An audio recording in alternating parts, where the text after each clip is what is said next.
Bismillahirrahmanirrahim. Bismillah.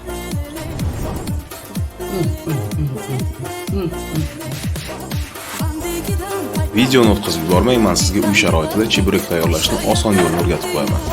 Issiq suvga, qaynagan suvga yog', tuz solib 500 gram un aralashtirib xamirimizni tayyorlashni boshlaymiz. Xamirimizni tindirib esa 30-40 minutga olib qo'yamiz chetga. Undan keyin go'sht va piyozlarni maydalab cho'qirdan o'tkazib olamiz. Unga ziravor, kerakli ziravorlar, murch, tuz hamda zirani aralashtirib cho'qirdan massa holatga keltirib olamiz.